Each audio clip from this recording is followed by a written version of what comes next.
excellent job in terms of some of the other, quote, grown-up topics that we felt that you had to deal with, and the topics that you convinced me that you were capable of dealing with, and so I fell for that, and so I'm back again with you dealing with racial segregation. But before we get into racial segregation, Alana, let's talk about your background, your education, and some of your experiences, and then we'll start talking about the topic itself.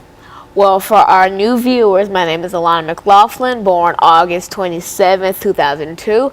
I went to pre-K at Napier Elementary and multiple schools after that, and I currently go to John Early Museum Magnet Middle School, where I'm in 6th grade. Now, I'm very involved in church and other activities. Actually, this upcoming summer of 2014, I'm going to be attending the Junior National Young Leaders Conference in Washington, D.C. And if you're not familiar with the conference, it is basically where children all around America come together for a 1 week in Washington, D.C., which is parents free, where you experience Washington as a living classroom instead of being just a tourist or a resident of Washington.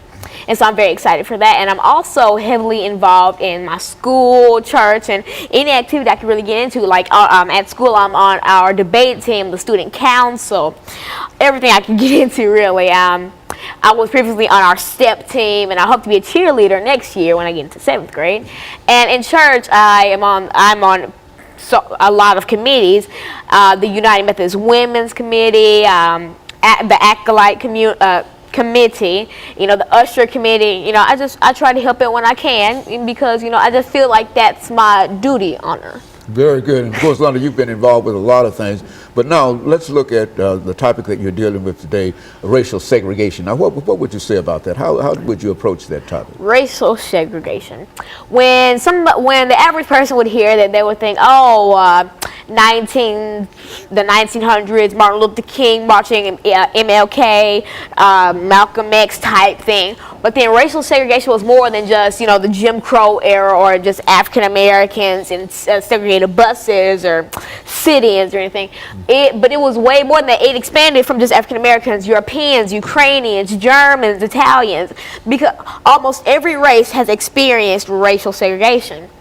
Now, going as far back in African American culture, you would think slavery. African Americans were enslaved and made to work and beaten if they did something wrong, or just beaten for their slave owners' amusement. And so that's as far back as I can previously think of for African Americans. But then for Europeans and Ukrainians and Germans, the Holocaust, or in the 14th and 15th century, Europeans were segregated just like African Americans were in the 19th era.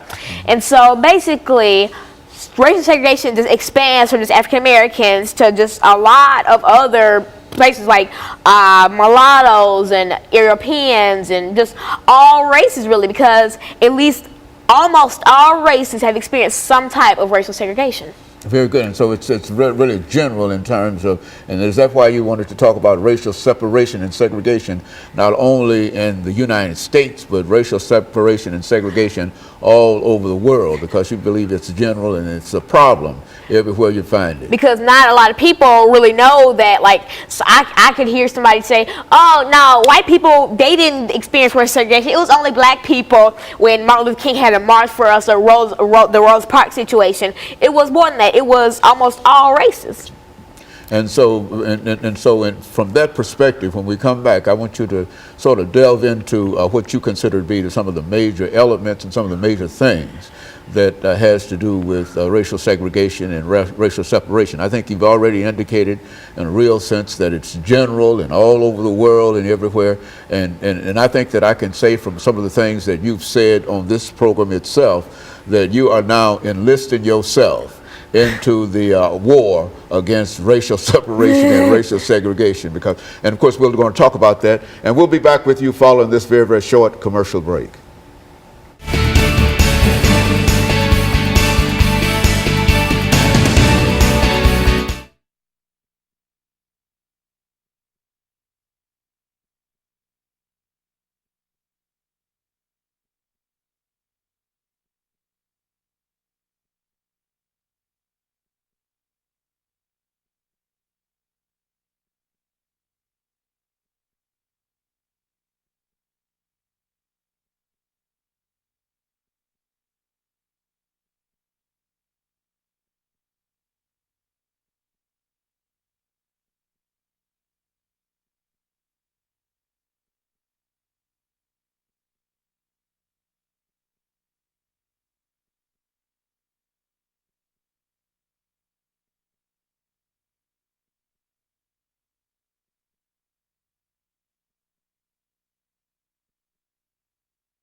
Thank you and welcome back to the second segment of the show for today. The topic is racial separation or racial segregation, and Alana has given us a taste of some of the things that she believes will play a very, very significant part in terms of separating the races. Let's pick up from where we left off when we spoke with this last segment, Alana. Well, for viewers just turning in, I am indeed Alana McLaughlin, born August 27, 2002. I'm 11 years old. I am in 6th grade at John Early Museum Magnet Middle School. And in the previous segment, we talked about my background in education. Then we sort of got into racial segregation. Now, in the first segment, I stated that racial segregation was not only for African Americans, but it was all over. And most people don't really realize this, but it is always happening. It's still happening now. Like, for instance, once I went to a shop and I looked at an expensive piece of jewelry, a necklace, and then a sales lady, she looked at me and she said, "Do you really think you can afford that?" Because I mean, I wasn't all really done up that day. You know, my hair was crazy. I almost had on pajamas, leggings, and so basically, that still is racial separation, because a lot of people don't really realize that we have overcome that era and that it's no longer African Americans are poor, and I don't even like that mind frame that people use nowadays. Like President Obama. We did expect it, but we never knew that we would have a black president, because there are still people today who crazily think that, oh, black people are ghetto and that they're only good for making food or cleaning, and that they're all bald-headed and they all listen to rap music. I don't think I'm bald-headed. I'm fully black. I have an African-American mother and an African-American father. I don't think I'm bald-headed. I don't really like rap music. So that's a stereotype that I don't like. And then there's a stereotype about Caucasian people who they all drink Starbucks and they're all blonde to like Instagram, this social media website, don't even get me started. But that's crazy, and that's still people using this mind frame of they want to separate people. Like, there's still people today who think Hispanics only eat tacos, or they're poor in the lower class. It's crazy. I mean, because have we not already overcome this? Did Martin Luther King not die for this? Like, he didn't die for this. He died so that we could all think we were all equal and that we could all be equal, because we are. He didn't die for African American boys, or any boy, for instance, to be walking down the street with their pants at their knees, and this stereotype of the African Americans are dangerous people who carry guns and knives, and all of them have weave, or it's crazy, and I don't like it, because I actually, when I go down the street or when I see anything really, I always on TV it's depicted as African Americans are this way or that way. Then there are the African Americans who think that they're higher than people, and I just think that we're all equal. We're all one, basically. We're all made in the image of God. I don't think that she's higher than him or he's higher than her. The highest up would be God to me, and I may be wrong, but I don't think I am. And so basically, I just want us to all be equal, because we are, and I wish people would see that. Like, I am sick and tired of going on Facebook and seeing someone say, "I saw this girl, she got robbed today by this black girl," and just cut the black out of it, okay? Okay, that black part did not need to be added. Okay, she got robbed. Okay, that could happen anywhere. A Hispanic girl could have robbed her. A white girl could have robbed her. A black girl could have robbed her. What is it about African Americans that make people think that we're all so dangerous, that we all love fried chicken and Kool-Aid? And this is stuff that I've seen on the internet. I once read a blog post on Tumblr that said that African Americans' favorite food, that their favorite meal was Kool-Aid and fried chicken. That is the most stereotypical racist thing I have ever read in my life, besides reading some of these U.S. Supreme Court cases.